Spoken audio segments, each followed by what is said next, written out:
caboclos, comunistas e tupinambás. Espécie de cangaceiro litorâneo, Marcelino Alves, mais conhecido como Caboclo Marcelino, aparece em registros históricos em 1929, acusado de homicídio contra a companheira e de abusos contra outras mulheres. Julgado em 1931, foi absolvido para a revolta da população de Ilhéus. Em 1934, o líder local do Partido Comunista Brasileiro, PCB, Nelson Chaum, cooptara o Caboclo Marcelino para um plano de ação militar. Teria-o armado e a seu bando, que espalhou o terror pela zona rural. Em 1936, comandava o posto indígena Caramuru Paraguaçu, próximo a Itabuna, um militante do PCB, Telésforo Martins Fontes. Viviam no posto outros líderes da agremiação revolucionária marxista. Telésforo chamou Marcelino para se instalar na área do posto com seus homens. Quando a dupla militância do diretor e o refúgio ao temido caboclo foram descobertos, o governo estadual mandou para lá uma força composta por 1.200 praças. Os comunistas, somados aos bandoleiros, tinham apenas 63 homens em armas e resolveram debandar antes do confronto fatal. Marcelino Alves entregou-se à polícia de Itabuna dias depois, em troca de garantia de vida. Foi enviado em 1937 para o Rio de Janeiro para o julgamento pela planejada ação subversiva e conluio com os comunistas.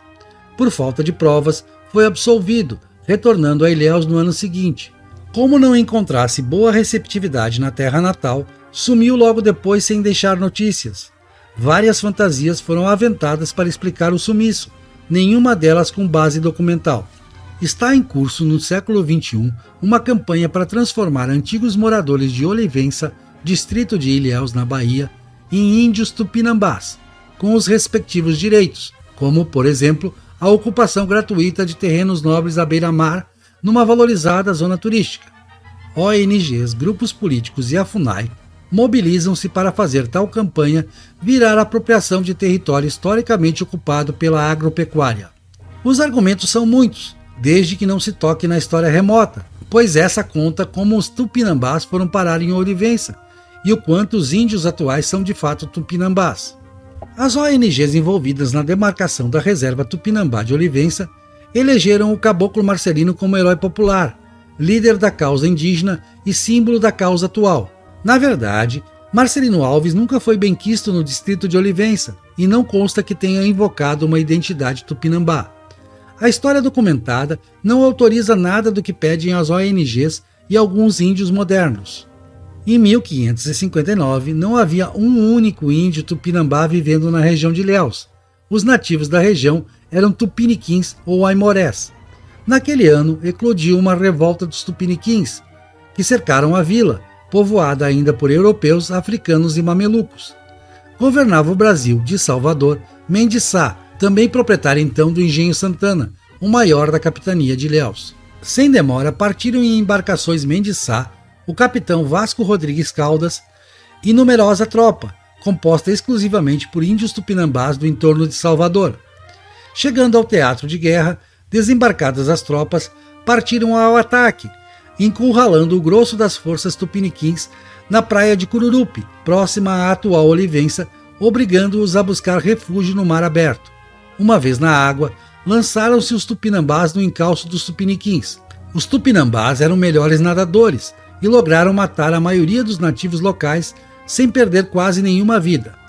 O episódio, relatado de próprio punho por Mendes Sá e referendado por outros cronistas, como seu contemporâneo Manuel da Nóbrega, passou à história como Batalha dos Nadadores. Seguiram-se outros confrontos. Não morreram todos os tupiniquins, ficaram as mulheres e as crianças, enquanto alguns homens renderam-se e outros fugiram para as matas. Pacificado o lugar, achou por bem Mendes Sá manter em Ilhéus parte dos tupinambás.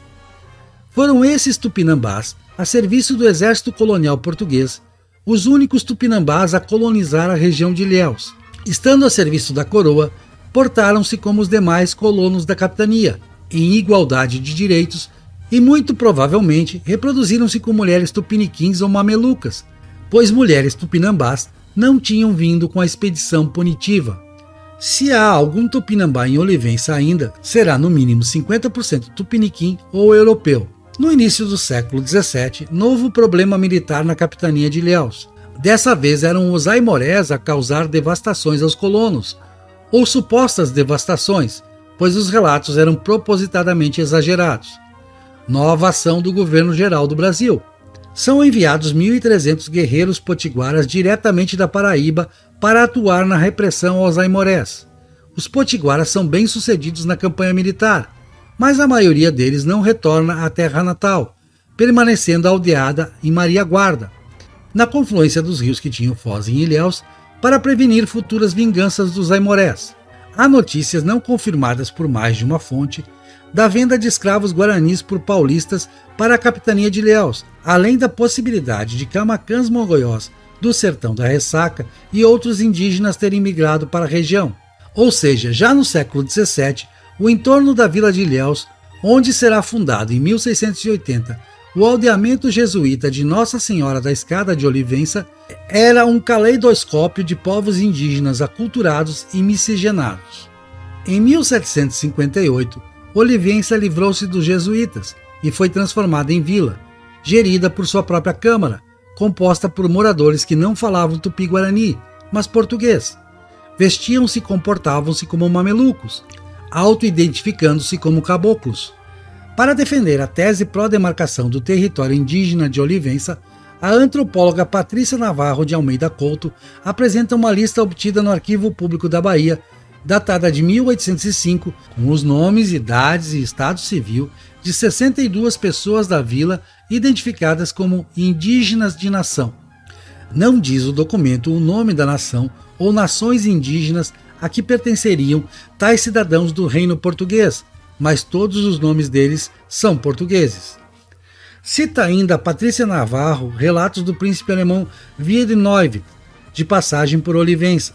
Ora diz o visitante ter visto uma maioria com puros traços indígenas, ora diz não ter visto ninguém com hábitos indígenas, lamentando não ter podido contemplar tal espetáculo antropológico. Bem, o componente fenotípico não pode ser tomado como mais relevante do que o étnico para determinarmos pertencimento, identidade. 3 anos após Wiedeneuw, esteve em Olivença após ter visto índios aldeados em Ferradas, o também alemão Formartius, médico e biólogo. Contou ter visto brancos, negros e principalmente mamelucos, que se auto-identificavam como caboclos, por sinal com orgulho. Não viu neles traços de cultura indígena, falavam português e portavam-se como brasileiros. O relato de Formartius é omitido pelos defensores da existência de tupinambás em Olivença. Preferem lembrar-se do caboclo Marcelino, como se esse tivesse sido um autêntico líder indígena, amado pela população local. Qual a intenção dos antropólogos da Coordenação Geral de Estudos e Pesquisa da FUNAI ao aumentar artificialmente a quantidade de indígenas e, consequentemente, a demarcação de novos territórios sob controle do órgão indigenista? Tire o leitor às suas próprias conclusões. Salta aos olhos a facilidade com que brancos e caboclos têm se declarado indígenas nos últimos anos, quem sabe pelas vantagens prometidas ou oferecidas pela FUNAI a quem tem tal condição reconhecida. Notável também é que isso quase nunca ocorra na mata fechada, longe de cidades ou praias. Lugares paradisíacos como Olivença e Caraíva são preferidos pelos neo-índios. Se são índios mesmo, algo improvável, são tão ou mais espertos que seus antepassados, muitos deles hábeis na negociação com o Estado brasileiro. Não autorizam de forma alguma o estereótipo de vítimas indefesas do malvado homem branco.